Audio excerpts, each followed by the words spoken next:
everybody, and welcome to Josiah is Right. So we are here again with Paul to do our next in a series of what toy lines should be brought back or rebooted. So today we're going to talk about Mask. So let's start with a little bit of the history of Mask. Our story, as does the story of pretty much every toy line of the 1980s, begins with President Ronald Reagan. Reagan's FCC ended regulations that prevented cartoons that were essentially toy commercials. In those days, cartoons were expected to educate or entertain, not just sell toys. This deregulation, along with syndication, allowed kids like me to watch not just on Saturday mornings, but both before and after school. Between 1984 and 1985, cartoons featuring toy lines increased 300%. As the middle of the 1980s approached, Kenner, once the small kid on the block, now an action figure powerhouse, sought their next Star Wars. Noticing the success Hasbro was having with Transformers and G.I. Joe, Kenner developed a concept centered around vehicles and action figures. After all, both kids and full-grown men love action figures, at least in my house. Mask featured smaller action figures, think of them as G.I. Joe's little brother, inside of transforming vehicles. The Deke-produced cartoon, lasted for 75 episodes from 1985 through 1986. The toys were released over 4 series and lasted until 1988. The toys themselves were spectacular, with motorcycles that became helicopters, jeeps that became boats, and trucks that became taller trucks. The first line of the toys was the most iconic and the most awesome, with the second being a close second, and the third and fourth becoming significantly more gimmicky, focusing on racing, and the last series included Split Seconds, a sort of hologram co-pilot, which was basically a figure 6-year-old me just didn't know what to do with. Today, collecting can be tricky as there were plenty of parts to lose, and I lost plenty of them. Also, the masks themselves, some were short and some were long, and I don't know why. Regardless, they were really, really, really easy to lose. Those missing masks offered special powers to the characters in the show. Mask itself stands for Mobile Armored Strike Command, with a K. I guess you either have to spell mask wrong or command. This special force, led by Matt Tracker, battled Venom, the vicious, evil network of mayhem, which was led by Miles Mayhem. There was also a comic book, but it didn't last very long. There was even a trilogy of games released for various systems including the Commodore 64 and Amstrad CPC, but unfortunately not the NES. Until 2008, Mask was largely forgotten when a Matt Tracker figure was released by Hasbro, who acquired Kenner and its properties in the early 1990s. The figure was part of the G.I. Joe 25th anniversary line. Mask was even mentioned in Transformers Prime, teasing a larger universe. In 2011, IDW released a New York Comic Con exclusive crossover comic, Unit E. Oh, I just got that actually hearing myself say it.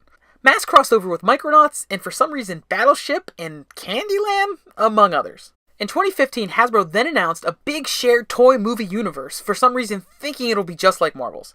Ask DC how easy it is to do a shared universe.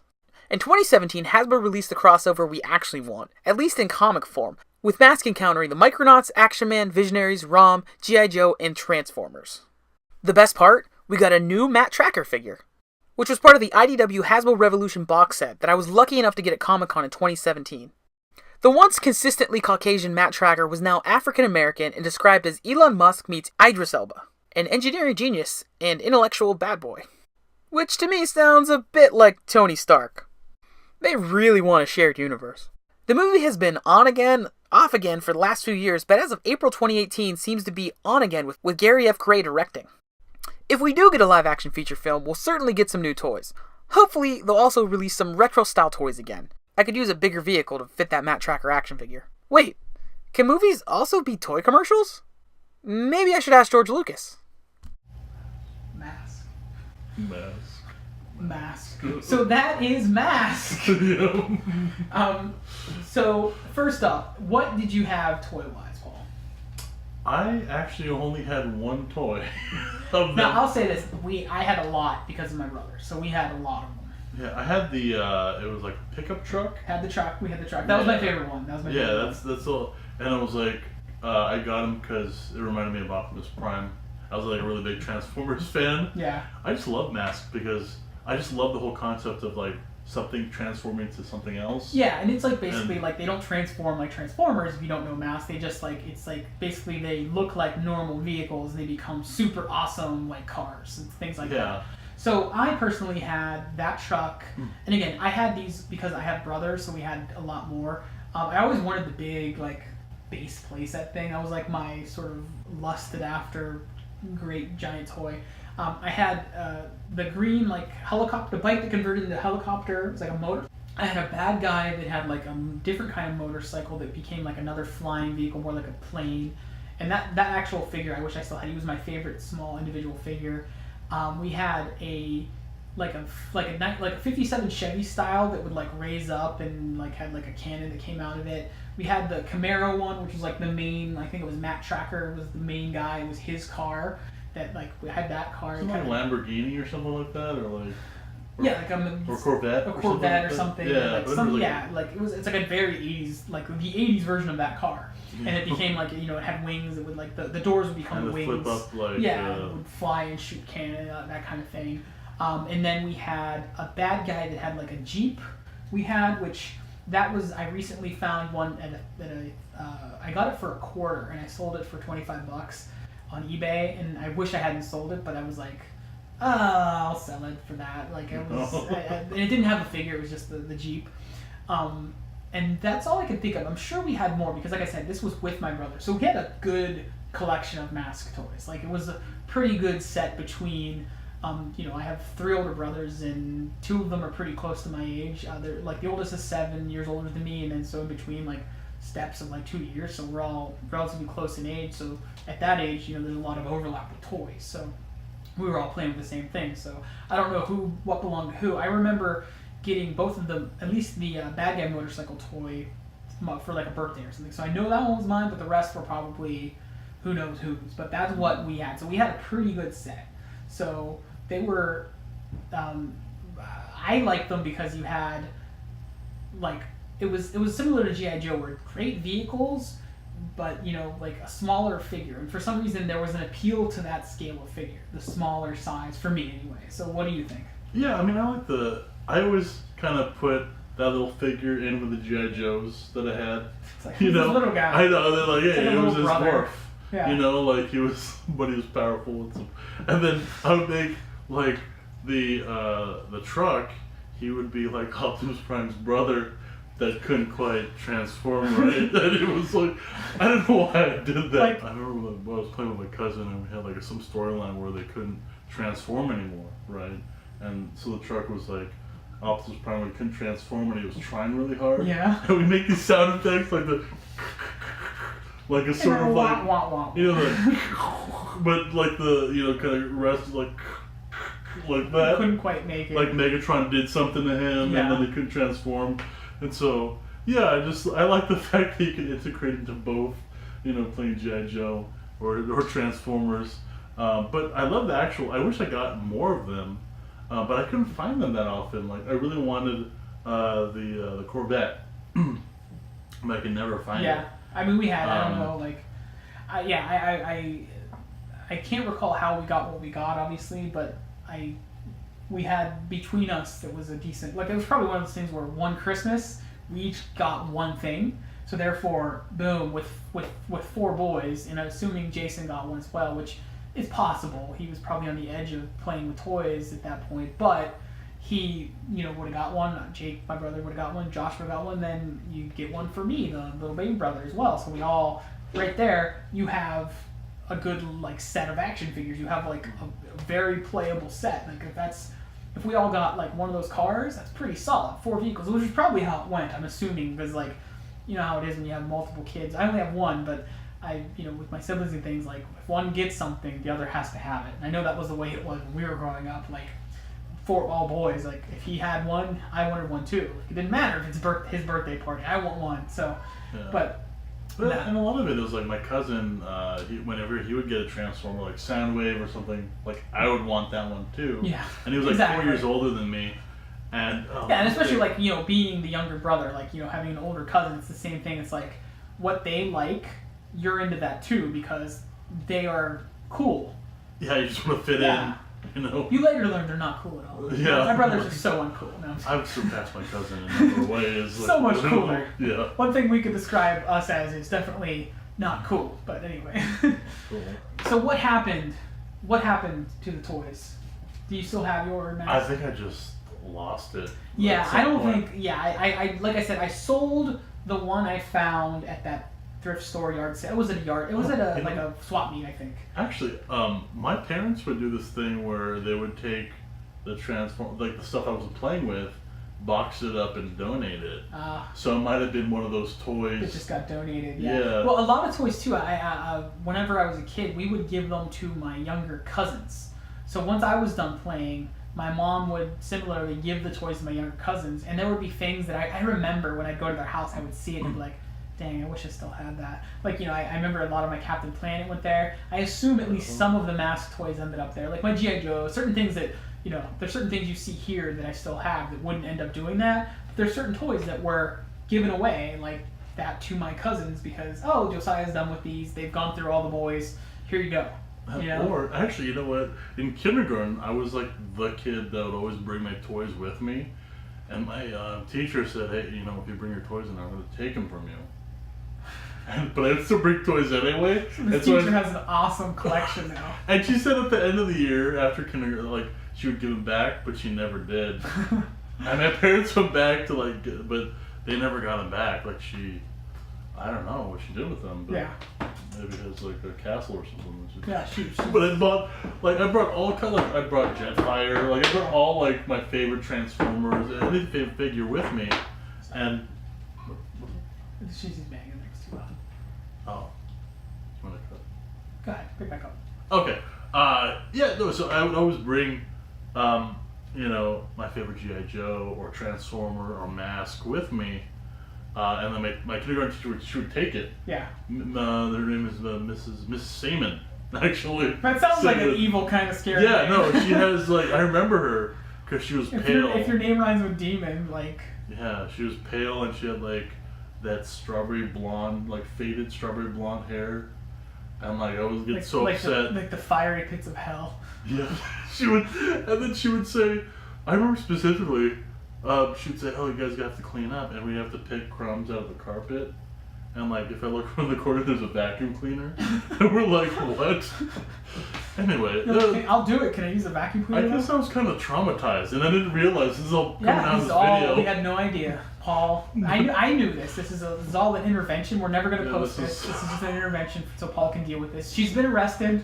Yeah. She's been for her crimes against young children. Oh, your toys? No, she sold them all on eBay. And she's totally undervalued. She sold it as a lot and sold it for nothing. So it was a penny auction. I know, right? And I heard that Hasbro's trying to reboot it. Well, we can talk about that real quick. So behind me, you will see you can kind of see I'll move my head here. This is the Hasbro Revolution set. So this was Comic-Con set. So IDW and Hasbro teamed up to tell this story. So it's basically G.I. Joe, Transformers, Visionaries, Action Man, what else is up there? Rom the Space Knight. So all these lines of toys from the 80s, let's shift over here. All these lines from the 80s that are sort of brought together in a new modern, it's a crossover graphic novel now. It was, it's a comic book series. But what I have here is the Matt Tracker action figure, which is part of the Revolution set. So I will cut to a closer one so you can see. So this is the modern interpretation. There's a comic book line. So basically, IDW and Hasbro are trying to bring these. It's essentially what they're doing is trying to create their own shared universe with these different 80s properties to tell new stories. As a kid, as we shared, you would play with them together. They were all part of your play world. Now these are all that G.I. Joe scale, the 3 3/4, so they're all that size. The articulation's great. Yeah, the modern, the modern sort of G.I. Joe style action figures. It's awesome. What you can do. These would be great for vehicles, basically, with the flexibility, because the original mask figures, not much. You had basically 5 points of articulation. The legs bent, the knees I think bent. Yeah. And then. But not the arms. The arms were stiff. The arms were stiff. I think it was the same articulation the Star Wars figures. But with the knees. So I think the knees also bent on. That was the added thing. So the Star Wars figures. Sit down in the cockpit. Yeah, exactly. And I remember I had another one. I had this Jeep. This Jeep one as well. So I think his name was Dusty. Of course, a character named Dusty is going to have a Jeep. So that was another one that I had that I forgot about. And I think only the 80s. I think it was part of the later series. The cartoon, there was a comic book. I remember reading the comic book. I have some now that I found recently, like in a lot. And actually, I think I got it at a thrift store, but it was just, I didn't know there was a Mask comic book until much more recently. But that was in the 80s, go for everything. But the Mask cartoon, so again, there's a great potential which they're tapping into. So it's been brought back. But what I would like to see, personally, is that scaled down version. I would like to see like maybe a modern, more detailed figure or some kind of or this scale but the retro figures, something like that. So it's like straight up, Dusty or Matt Tracker as he was then. It comes with that Corvette, Camaro, whatever the car was, that looks like the 80s car. Because this is a cool figure, but it's like hyper modern style. Yeah. And I like that little bit of that 80s vibe, maybe like a special series, maybe a Comic-Con exclusive or something that you could then have the nostalgia for it. So with Mask, we're like partway there. We have a relaunch that I haven't read it, but I like what they're doing. I personally think it's... and Micronauts. Micronauts is part of that line as well. So another...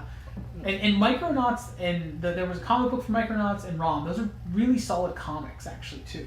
You can find pretty cheaply. ROM was a fantastic comic. I love ROM. The only reason I read it was because it was super cheap in the comic book bins. Like, it was every time it was in like the 25-cent bins because, no one's collecting ROM and they would just read it and throw it away. And I guess not enough people read it. It kind of looks like a Cylon, from Battlestar Galactica. Yeah, with the little red eye or whatever. So now we're focusing on ROM all of a sudden. But anyway, so what would you like to see in a modern reboot?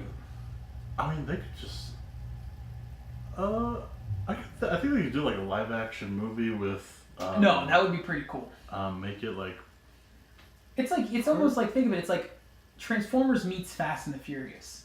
Now, those are both modern franchises I don't care for, but you have the right idea there with, sort of a more capable, like, I don't care for either of those franchises personally, but I think that's what you have. Like, because here's the thing, part of why I don't like Fast and Furious is the action is unrealistic, but in Mask, that kind of action works because it's kind of unrealistic, because what their cars do. And Transformers is sort of the same thing. You have the fantasy work. So I think, obviously, with the modern reboot, that's probably where they want to go with it, and I think that's the right way to think of it. Transformers meets Fast and the Furious. Yeah, I like that. So I think that there we go. Works perfectly. We just solved it. So Hollywood, get on it. I'm available, but eventually you're going to pick me for one of these projects, and I won't be available for these anymore. So this is probably, I'll say, Exo Squad would be my favorite of like to see so we'll consider this a little bit of a recap video. So we've done Muscle, we've done Mask, we've done Exo Squad, and we have done Mighty Max. Yes. So a lot of things start with an M there. So but those are what we've done so far, and of those, by far the one I would most like to see is Exo Squad because we have nothing of it. There is a modern interpretation of Mask here.